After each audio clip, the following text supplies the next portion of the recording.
Welcome aboard the journey of Millennium Makers, where stories are navigated with the precision and heart of StoryWave.ai. Chart this course with us by liking, sharing, and subscribing for daily explorations. Chapter 1: Dawn of the Millennial Canvas. The first light of Atli's twin suns cast long golden shadows across the gleaming citadels, a herald to the dawn that was unlike any before. The planet, a cradle of high evolution and technological marvel, hummed with the energy of a civilization at its zenith. Yet even as the light bathed the cities in its warm glow, a palpable tension lingered in the air. For today, the Council of the Din convened to address a darkness that crept ever closer to their star system. Seraphin Kal, his stature as imposing as his reputation, strode through the corridors of the High Assembly with purpose. His deep, commanding voice echoed off the crystalline walls as he conversed with his counterparts. "The celestial shadow advances, and we stand on the precipice of oblivion," he stated, his tone as strategic as it was impassive. "Our survival hinges on the Earth Genesis mission."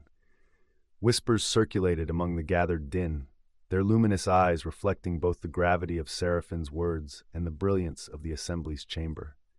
Ilara Ven, the quantum biologist, whose intellect was as renowned as her curiosity, leaned in, her crisp voice piercing the murmurs. "The biospheres we engineer will be nothing short of miraculous, but the endeavor is colossal. Are we prepared for such an undertaking?" Torian Riv, the system's architect, gave a nod, his even-toned reply a covenant to his methodical nature. "The schematics for the terraforming apparatus are prepared. Every algorithm, every contingency has been meticulously calculated." Amidst the discourse, Illyra Tess, the ethos analyst, observed the shifting dynamics. Her melodic voice offered a philosophical counterpoint. "We must consider the spirit of our culture in this new world. It is not merely survival, but the continuation of the Din legacy that we must ensure."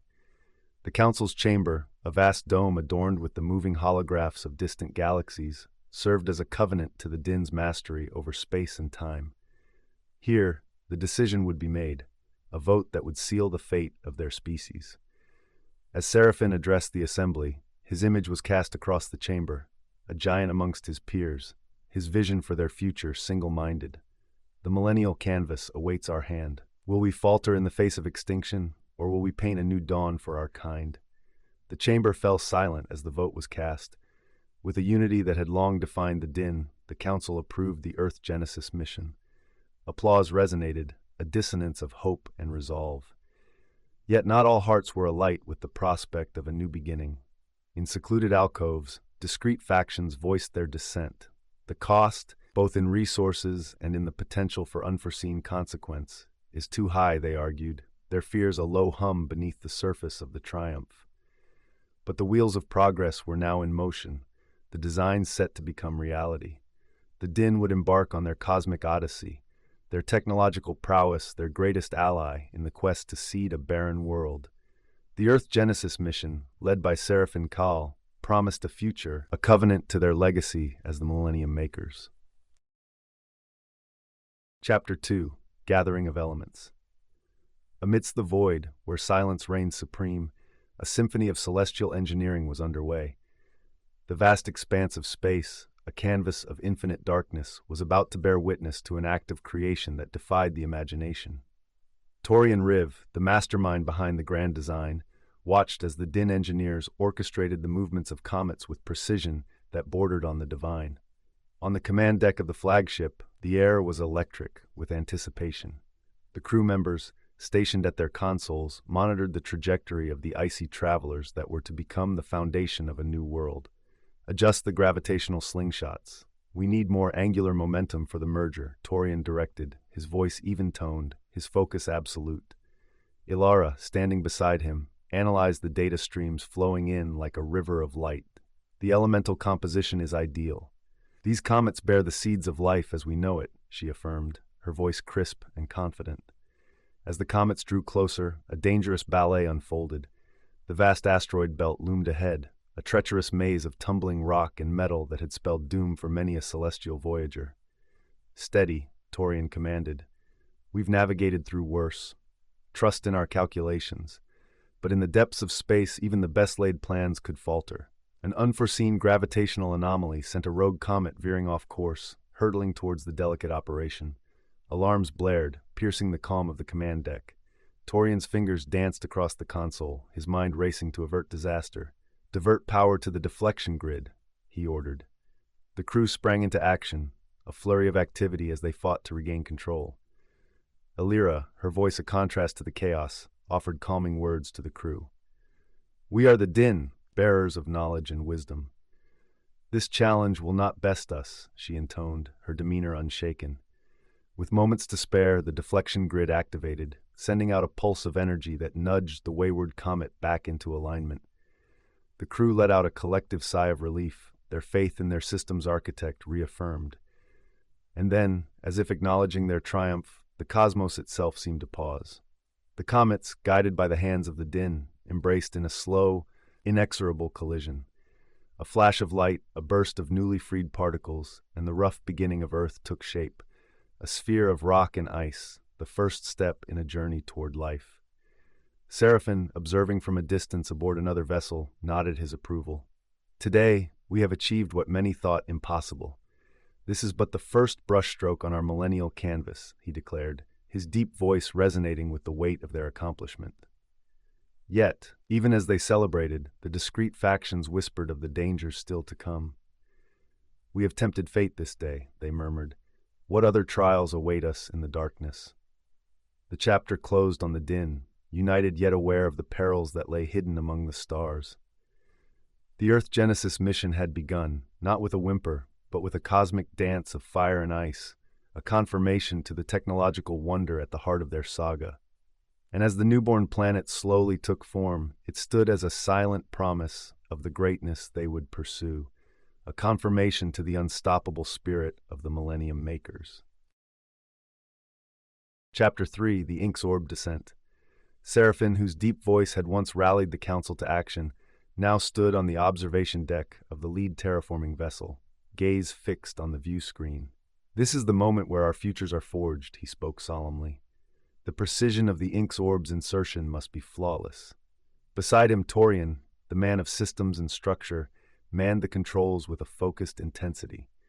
His hands moved with deliberate grace, adjusting the trajectory of the asteroid with microthrusts.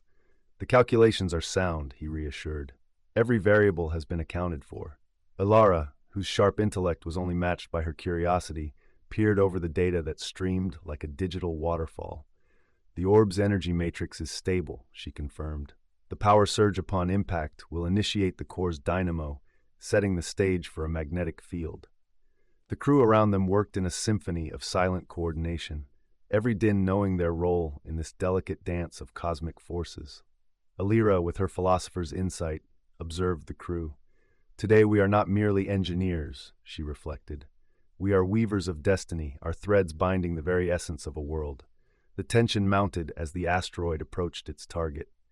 The Inks Orb, a sphere of untold power and potential, lay at the center of the celestial body, like a heart awaiting its first beat. "Steady," Torian murmured as he fine-tuned the controls. "Steady." And then, in a spectacle that married the majesty of the universe with the pinnacle of Din technology, the asteroid collided with Earth. The impact was a silent crescendo, a bloom of energy that cascaded through the planet's forming layers, driving the Inks Orb to its destined core. Seraphin's chest swelled with pride, though his face remained a mask of composure. "The Inks Orb is now the heart of our new home," he announced. "From this, a world's lifeblood will flow." But not all were swayed by the day's success. In the quieter corners of the vessel, hushed voices of the discreet factions spoke of their unease. The force of the impact, could it have been too much? They pondered. What chain of events have we begun? Yet, the experience of the Inks Orb's descent closed with the Din one step closer to their legacy. The power surge had begun, the heart of a world had started to beat, and the Millennium Makers, ever determined, ever ingenious, turned their eyes to the next phase of their odyssey. The stage was set for research and discovery, for the shaping of a cradle that would nurture life for millennia to come. Chapter 4: The Seers Symphony. The fledgling Earth lay before them, a canvas of stark, untouched landscapes. It was a world waiting for the breath of life, and Ilara stood ready to conduct this most intricate symphony. With tools and technology far beyond the current human understanding, she would sow the seeds of life into the barren soils of this young planet. Ilara surveyed the terrain, her keen eyes assessing the virgin land. "We commence with the bioengineering phase," she announced to her team, her voice crisp in the still, charged air of the control center. "Our mission is to weave the web of life, starting with the smallest of organisms." Torian, nearby, was deep in conversation with a fellow engineer. "The terraforming engines are calibrated," he stated, his tone even and precise. "But we must proceed with caution. The planet's crust is more fragile than our models predicted." The enormity of their task was not lost on any of them. They were about to initiate a process that on their home world had taken billions of years. Here they would attempt to replicate it in mere decades. As Ilara directed the dispersal of microscopic life forms, Alira took a moment to reflect on the gravity of their endeavor. "We are like the ancient alchemists," she mused, "only instead of turning lead into gold, we turn barren rock into a living world." The first microbial life was introduced, a network of potential spreading beneath the surface of the planet. Ilara monitored the progress, her fingers deftly dancing over the control panel. "The first chapter of life begins," she declared with a sense of reverence. But the planet was not yet ready to yield to their designs. Tremors shook the ground, sending ripples through the control center. Instability detected. Someone called out, "Geological activity is spiking." Torian sprang into action, adjusting dials and issuing commands. "Redirect the energy flow from the core stabilizers. We need to dampen these tremors, or we risk losing everything." The team worked feverishly, their movements a blur of expertise and determination. And then, as suddenly as it had begun, the shaking ceased. They had averted a crisis, the delicate balance of creation maintained. Seraphin, observing the unfolding drama, allowed himself a rare smile. "Today, we have witnessed the turn of a new era for Earth," he said, his voice deep and resonating with the weight of history. "From this day forth, life will flourish." The chapter closed on the Din, standing on the threshold of a new world. Their symphony of life had begun, a harmonious blend of science and tenacity. The first signs of microbial life, so small yet so significant, marked the dawn of an era that would one day see Earth teeming with diversity. And the Millennium Makers, those architects of the future, had taken yet another step toward their legacy of life among the stars. Chapter 5. Biospheric Ascenders. Above the once barren surface of Earth, a delicate veil of atmosphere now shimmered with promise. The Din, architects of worlds, watched as their grand project of biosphere integration began. It was a dance of elements and life, conducted beneath the watchful gaze of Seraphin, whose vision had brought them to this precipice of creation. The command center was abuzz with activity, the air alive with the hum of machinery and the low murmur of voices. Ilara stood at the forefront, her eyes scanning the myriad of screens, each one displaying the vital signs of a world in the throes of transformation. "Our bioarts are taking root," she announced, her voice a marker of clarity in the controlled chaos. "The integration of the biospheres is underway, but Earth's unique conditions present unforeseen challenges." Torian, ever the pillar of precision, nodded in agreement. "The feedback loops are more complex than our simulations accounted for," he concurred, adjusting a series of dials. "We must recalibrate our approach to suit this world's rhythm." Alira, her gaze fixed on a display showing the fluctuating patterns of weather and climate, spoke with quiet resolve. "We are learning Earth's language, its ebb and flow. It speaks in winds and waves, and we must listen closely." Seraphin approached the central console, his eyes reflecting the gravity of their undertaking. "The stakes are high," he intoned, the depth of his voice grounding them all. "We cannot afford missteps in this symphony of life. Every note must find its place." As the Din worked, adapting their advanced techniques to the planet's needs, the first signs of conflict arose. A section of the newly formed biosphere began to show signs of distress, the integration not taking as smoothly as anticipated. "We have an imbalance," Torian observed, his fingers moving swiftly across the control panel. "The plant life isn't adapting to the soil nutrients as projected." Ilara leaned in, her sharp mind dissecting the problem. "Adjust the microbe distribution," she suggested. Let's enhance the symbiosis between flora and fauna. The team implemented her strategy with deft efficiency, and slowly, the biosphere began to respond. The signs of distress waned, replaced by a burgeoning vitality that spread across the landscape. "It's working," Ilara breathed, a rare smile touching her lips. "The integration is taking hold. The first chapter of Earth's Biospheric Ascenders is written."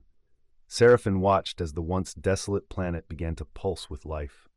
"This day marks a triumph not just for the Din but for Earth itself," he declared. "Our legacy will be one of harmony with this world." Yet, even as they celebrated their success, quiet discussions echoed in the corners of the command center. Some Din pondered the long-term implications of their interventions, the subtle complexities of Earth's ecosystems that they were only beginning to understand.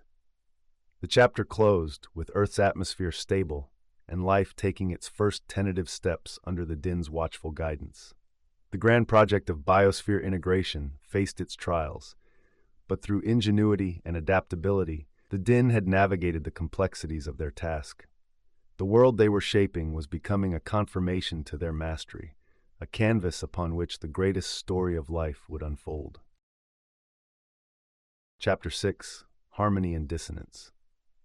The first rays of the morning star kissed the verdant landscapes of Earth, now teeming with the varied oddment of life meticulously woven by the Din. Towering forests had risen where once there were only barren rock and dust, and the air vibrated with the buzz and chirp of nascent ecosystems. Yet amid this burgeoning growth, an undercurrent of complexity began to tug at the fabric of their creation. In the heart of a space station orbiting Earth, Seraphin observed the planet's progression with an unswerving gaze. "Look upon our work," he said, addressing the assembly of engineers and scientists. "Life thrives, and Earth finds its voice in the choir of the cosmos." Ilara, her eyes reflecting the lush green of the world below, nodded in agreement. "But we must turn our attention to the anomalies," she advised, her tone measured. "The energy field emanating from the Inks Orb is more potent than we anticipated." Torian, hands poised over a holographic display of the solar system, highlighted the subtle disturbances in the celestial dance. "It seems our actions here resonate further than expected," he observed, his voice steady. "The Sol Confederacy will seek answers." The station buzzed with activity as data poured in, each stream painting a picture of a solar system subtly altered. Alira, with her deep understanding of cultural nuance, considered the broader implications. "Our symphony has reached the ears of our neighbors. We must ensure it sings of peace, not discord." As if on cue, the communication array crackled to life, and the solemn face of a Sol Confederacy envoy appeared on the main screen. "We have monitored the fluctuations within your sector." The envoy spoke, his voice tinged with caution. "The balance of the celestial mechanism is delicate. Your experiment with Earth must not disrupt the harmony." Seraphin stood, a figure of both authority and diplomacy. "We assure you our intentions are to nurture life, not to dominate," he replied. "We invite the Confederacy to observe our efforts to rectify these anomalies." The conversation was long, the exchange of ideas and concerns as intricate as the web of life below. Alara detailed their plans to fine-tune the orb's output, while Torian shared simulations of their proposed solutions. The envoy listened intently, his expression unreadable. "The Sol Confederacy will deliberate on your course of action," he finally said. "We shall watch closely, for the ripples you create here touch us all." With the envoy's image fading, the team turned to one another, the weight of the galaxy's eyes upon them. "We tread new ground," Alara murmured. "The very essence of discovery is the unknown it unveils." Torian nodded, his determination firm. "We shall harmonize our endeavors with the celestial order," he promised. "The solace of the stars shall not be disturbed by our hand." And as Earth continued to flourish beneath them, the Din stood united in their purpose. They would face the dissonance, weaving corrections into their grand design, ensuring that the song of Earth would be one of wonder, not of warning. The chapter closed with the promise of purposefulness, the Millennium Makers ever committed to their role as custodians of life and balancers of cosmic scales. Chapter 7: Shadows Cast Long. The cosmos, an expanse of endless night sprinkled with the light of distant stars, bore silent witness to the growing urgency among the Din.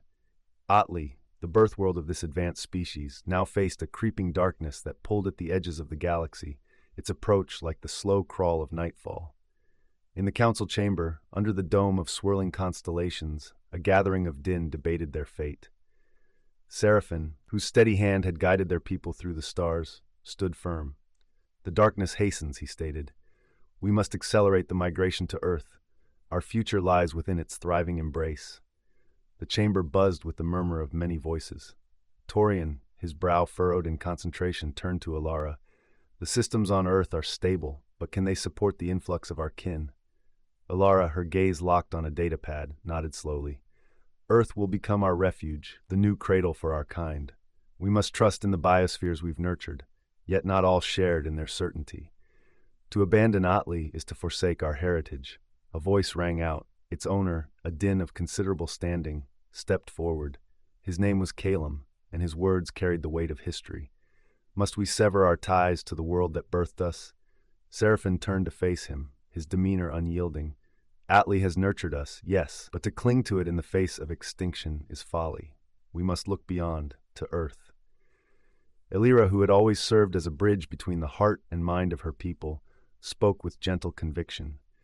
"Our heritage does not reside solely in the soil of Atli. It lives in us, in our knowledge, our culture. This we will carry to Earth." The debate raged on, with voices rising and falling like the tides of an ocean.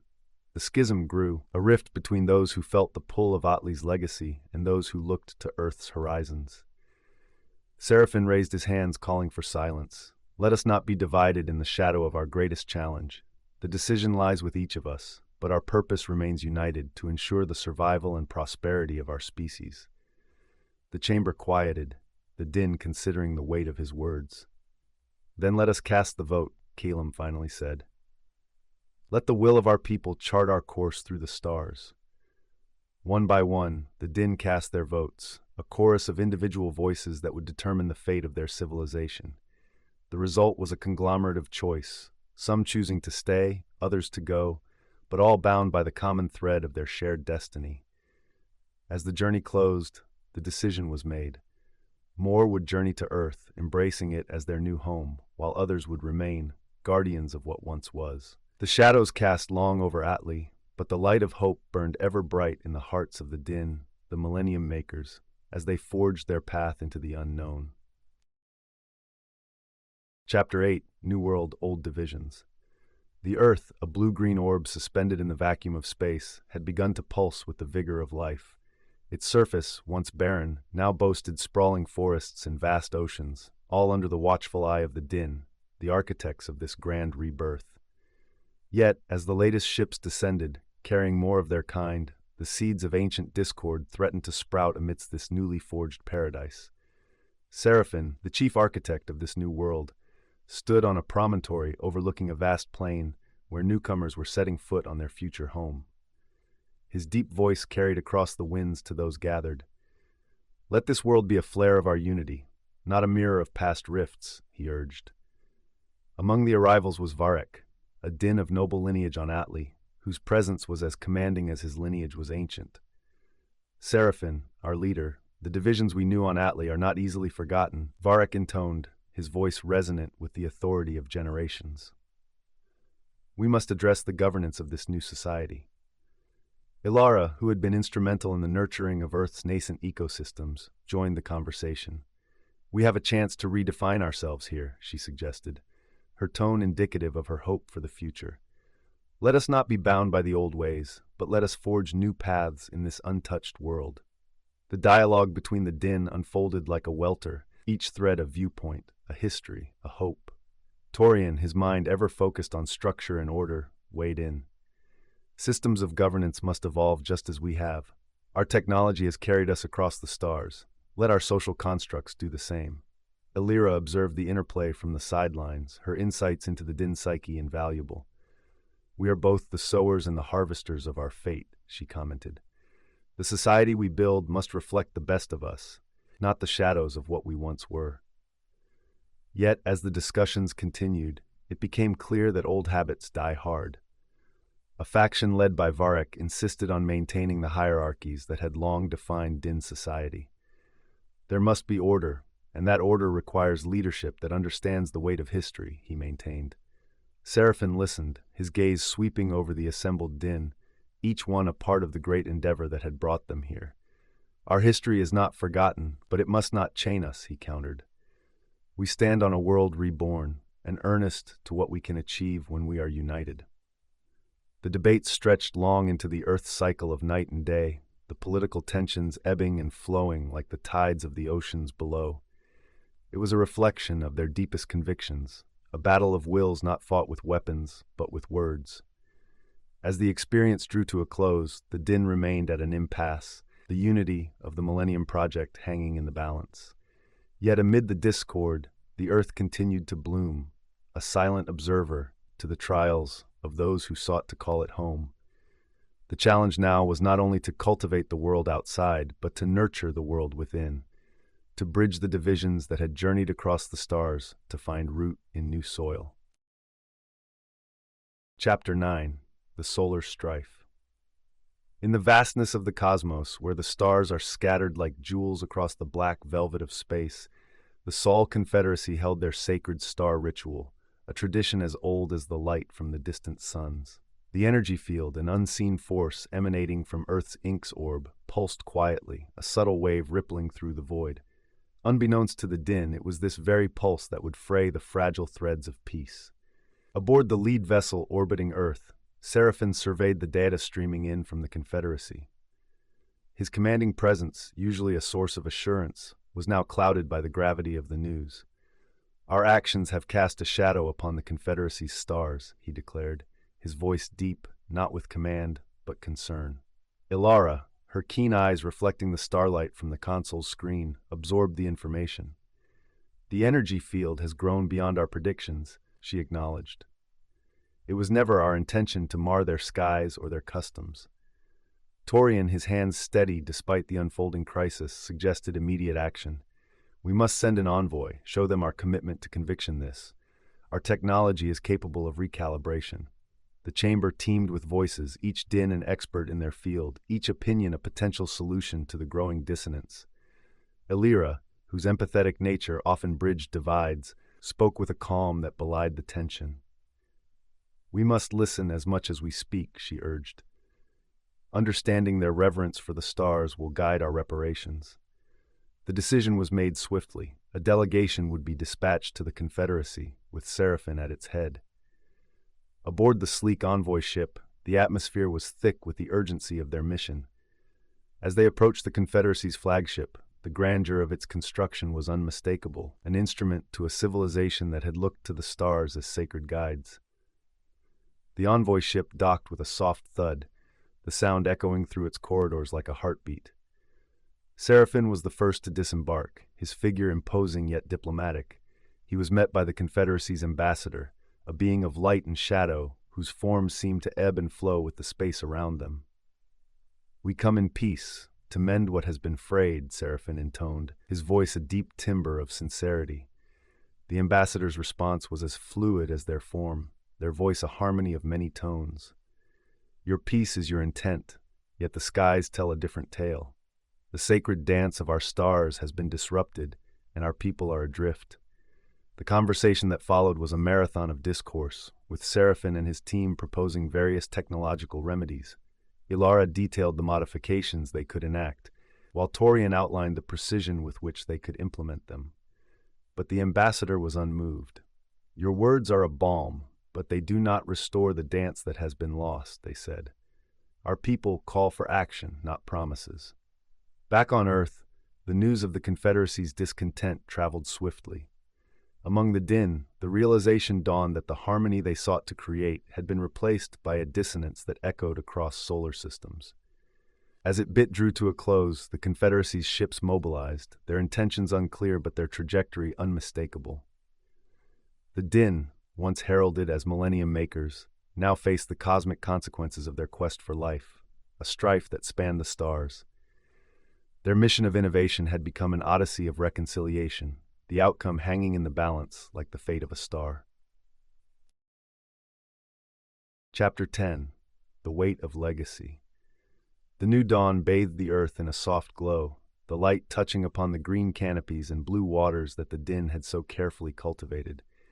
Yet beneath this serene veil, a storm of ethical debate was brewing. The energy field, once the beating heart of the planet's rebirth, now throbbed with unintended consequences that rippled across the land. In the heart of a grand amphitheater, built from the very minerals of Earth itself, Seraphin stood tall. His deep voice resonated through the chamber as he addressed the assembly of Din scholars and leaders. "We stand at a crossroads," he began. "The legacy we wish to leave must not overshadow the potential of this world to find its own path." Ilara, her sharp mind always in search of truth, stepped forward. "The side effects we observe are a sign," she said, her voice firm. "We have altered the course of this planet more than we intended." The gathered crowd exchanged glances, the air filled with tension and the weight of their decisions. Torian, usually a pillar of resolve, furrowed his brow. "The systems we put in place were meant to bring life, not to bind it to our will," he conceded. "We must consider the impact of our influence." Alira, whose wisdom often guided their conscience, spoke with a soft yet compelling tone. "Our legacy is not just the technology we leave behind, but the freedom for Earth to grow." She reminded them, "We must not become the architects of a constrained future."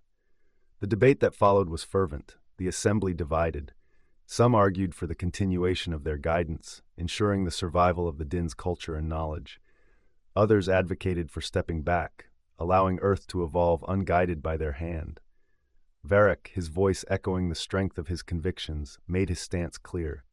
"Our heritage, our achievements, they must endure," he argued. "We are the Millennium Makers. Our mark upon this world must be indelible." Seraphin listened, his gaze sweeping over his kin, each one passionate about the path they believed in. But at what cost? He posed the question that hung over them like a shadow. Do we have the right to shape this world in our image, or should we allow it to discover its own destiny? The amphitheater became a crucible of philosophy and ethics, ideas clashing like titans. The assembly, once unified in purpose, now found itself splintered by the gravity of their choices. "The weight of our legacy is heavy," Alara mused, her eyes reflecting the complexity of their dilemma. "But we must be wise enough to know when to lift it and let go." As the sun set on Earth, casting long shadows over the land, the Din continued their discourse into the night. The future of their influence on this planet, their second chance at creation, was under scrutiny. The decisions made here would echo through the ages, a memorial to their wisdom or their hubris. The chapter closed with no determination in sight, the debate raging on. The Din, once harbingers of life, now grappled with the implications of their legacy. Earth's independent evolution weighed against the preservation of their culture, a balance they had yet to strike, a symphony yet to reach its crescendo. Chapter 11. The Chasm of Intent. Within the silvery glow of Earth's nascent moon, the Inks Orb lay buried deep beneath the planet's crust, its influence reaching out like invisible tendrils, mingling with the ebb and flow of natural forces. The Din, once heralded as saviors of their own fate, now faced a schism that cut to the very heart of their grand endeavor. Seraphin stood on a cliff edge, the vista of Earth's evolving landscape stretching out before him. His voice carried on the wind as he addressed the assembly of Din who had gathered. "We charted a course for life, yet we find ourselves adrift in a sea of unforeseen outcomes," he said, his words echoing the gravity of their situation. Ilara, her gaze fixed on the rolling fields below, dotted with the first signs of wildlife, joined the discourse. "The Inks Orb was our anchor, yet it may now be the very thing that pulls us beneath the waves," she said, the analytical sharpness in her voice cutting through the calm of the scene. The maturing Earth, rich with the fruits of their labor, had been a source of pride. But the rogue group, a faction within the Din who called themselves the Unbound, saw the orb as a shackle to the planet's true potential. Earth must be free to find its own destiny. Their leader, a charismatic figure known as Rael, proclaimed to those who would listen. Torian, ever the engineer, struggled with the technical and moral quandaries posed by the Unbound. "To dismantle the Inks Orb is to undo what we have built," he argued, his voice resonating with the conflict between his duty and the growing unease within his core. Alira, whose role had always been to harmonize the dissonant voices of their people, sought a middle ground. "We must weigh our intent against the natural order of this world," she offered, her words a soothing melody amidst the pandemonium of debate. The conversations that unfolded were long and arduous, with each din voicing their perspective in passionate exchanges that filled the chamber and spilled out over the verdant valleys of earth. Have we become the arbiters of a world not our own?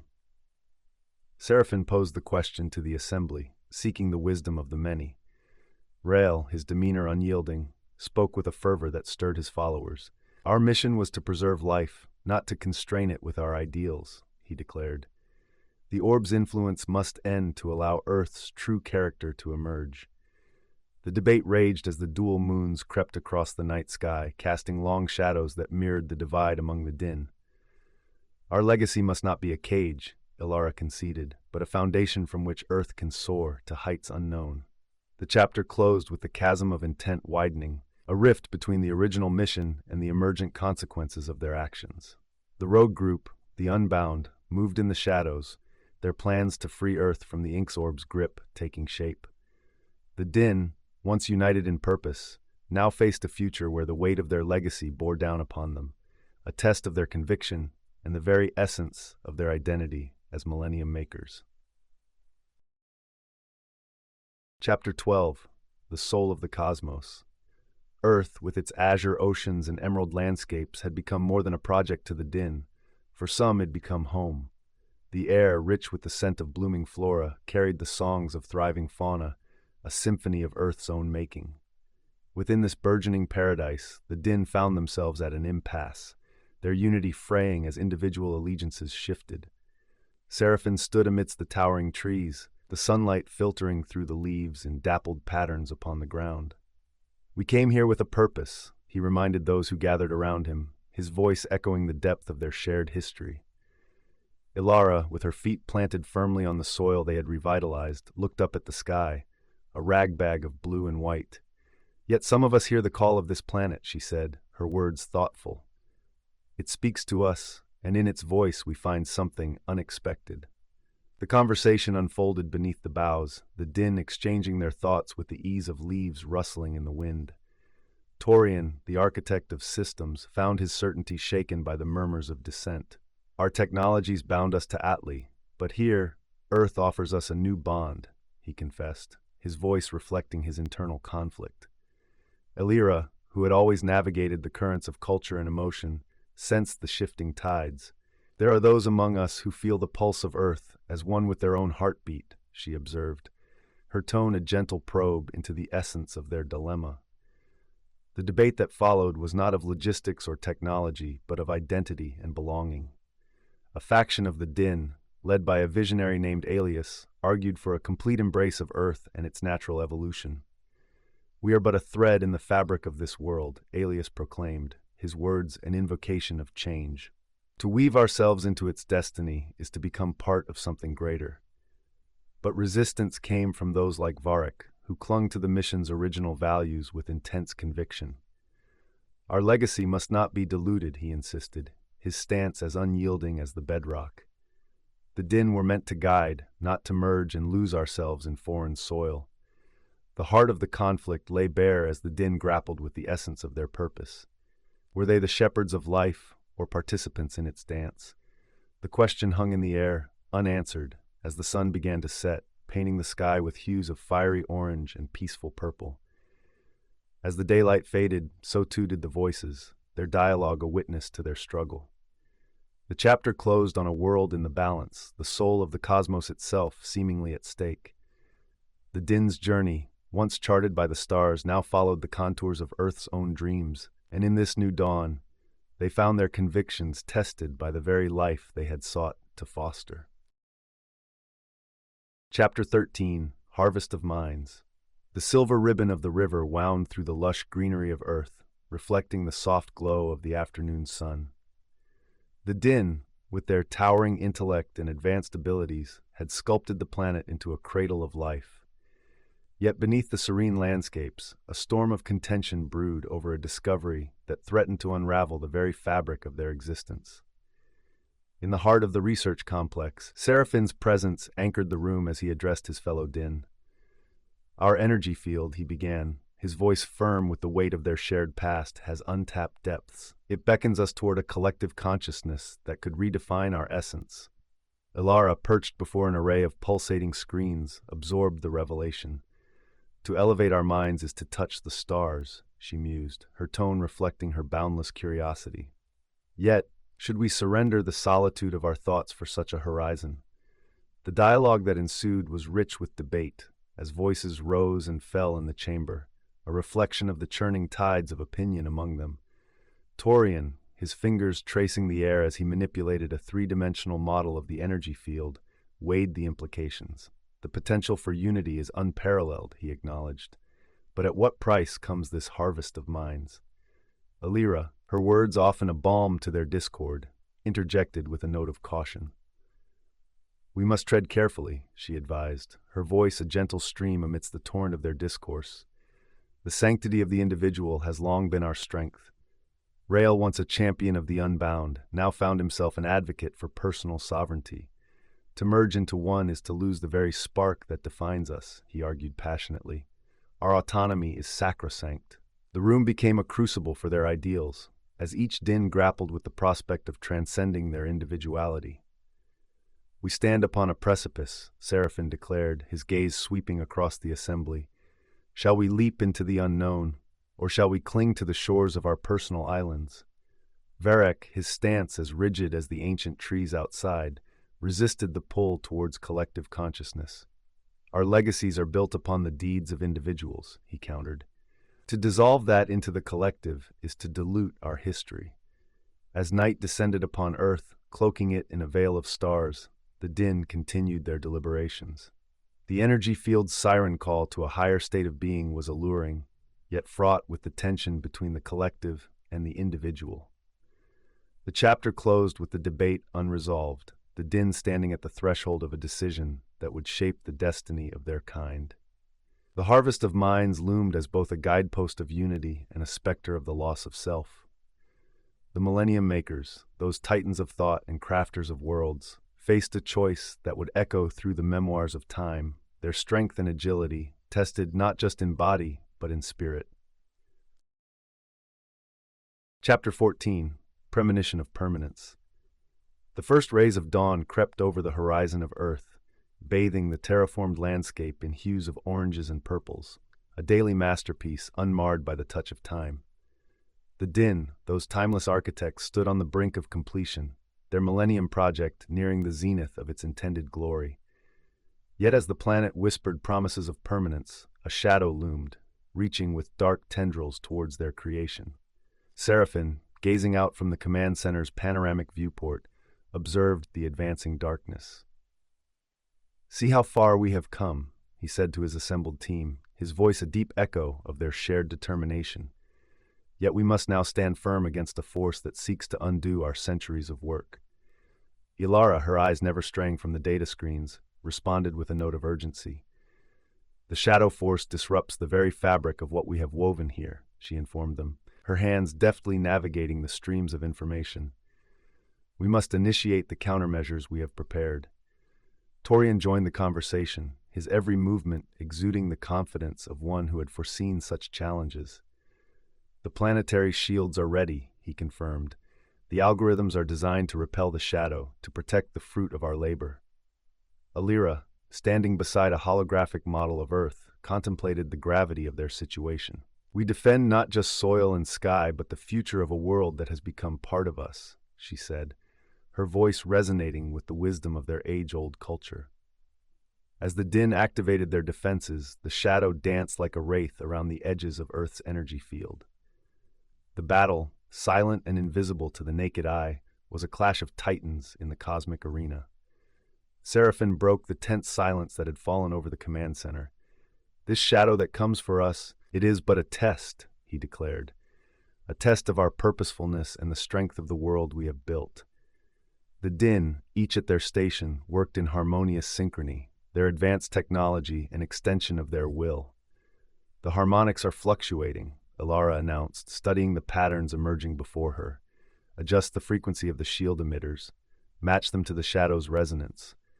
Torian's hands flew over the controls, his adjustments precise as a surgeon's cuts, matching frequencies.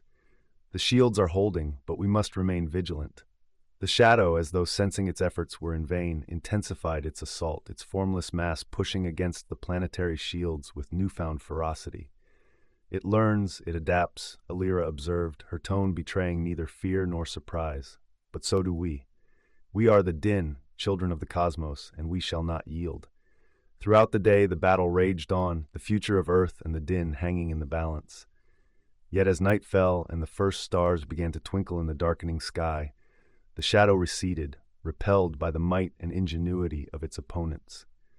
The chapter closed, with Earth still cradled in the protective embrace of the Din, the shadow force vanquished for now.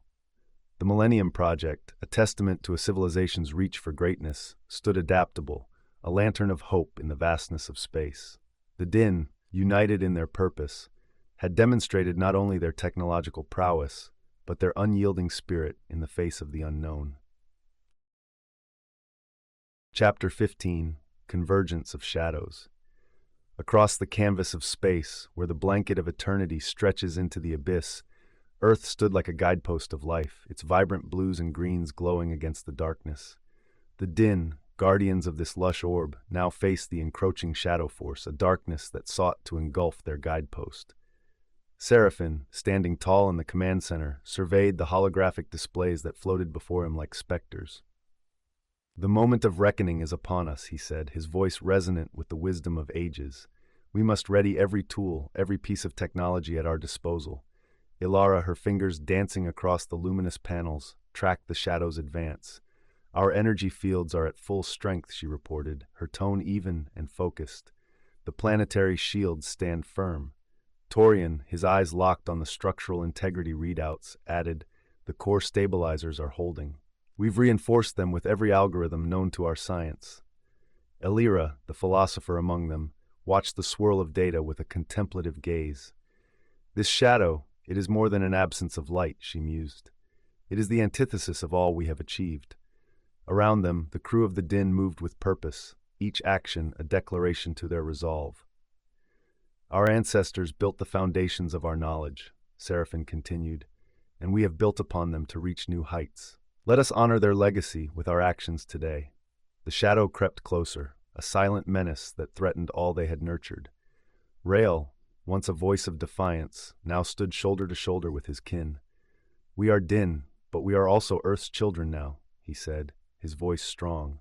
"We will defend our home." The command center became a symphony of activity, the Din orchestrating their defense with a precision that defied the chaos of the cosmos. "Adjust the resonance emitters," Ilara instructed, her expertise shining through. "We can disrupt the shadow's cohesion."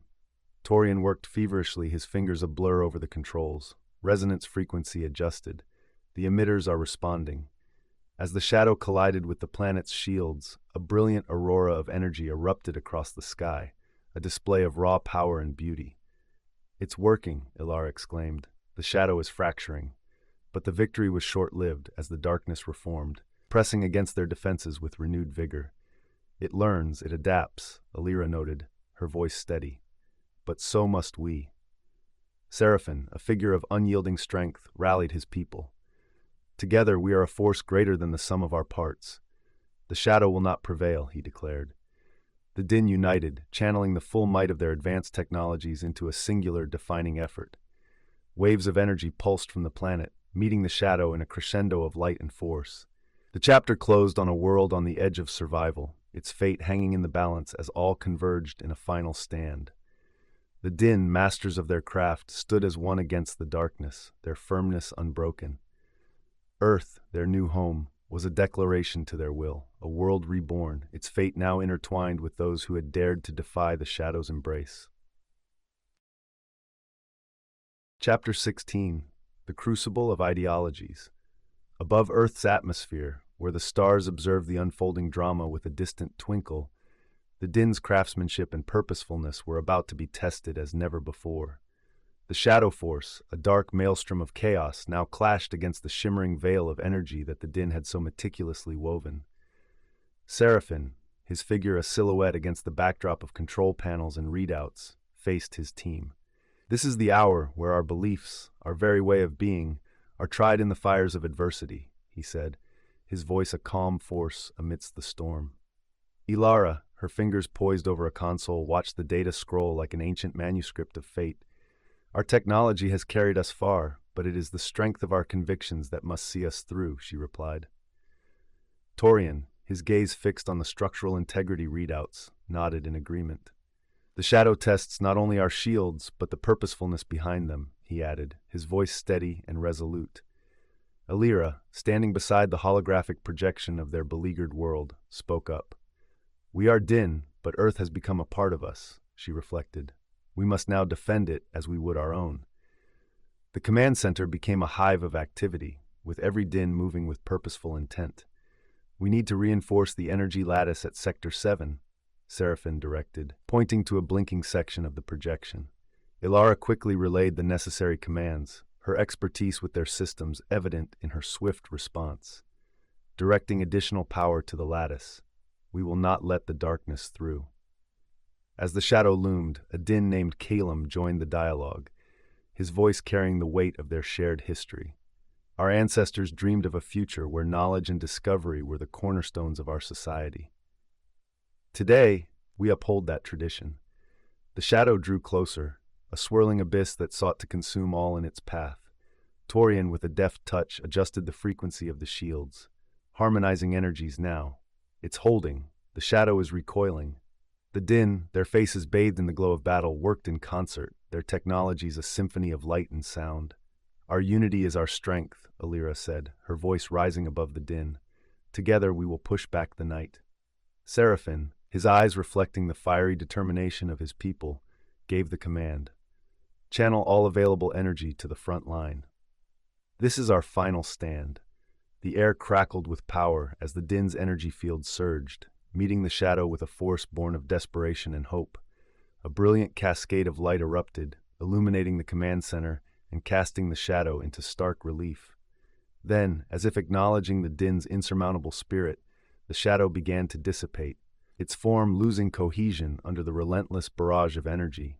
We are prevailing, Alara exclaimed, a triumphant note in her voice. The command center erupted in cheers, but Seraphin raised a hand for silence. Let us not forget what we have learned, he said, his gaze sweeping over them all. We must foster an academia of innovation, to ensure that the light of discovery never dims on this world or any other. As the final wisps of shadow vanished into the void, the Din looked upon Earth, their home by choice and creation, and saw not just a world saved but a future promised. The crucible of ideologies had not broken them. It had forged them anew, ready to face the dawning era with eyes wide open and minds eager for the wonders yet to come. The end. We're glad you were here for Millennium Makers. With StoryWave.ai, your prompts become unforgettable tales. Remember to like, share, and subscribe for daily explorations into storytelling. April 2024. Fare thee well.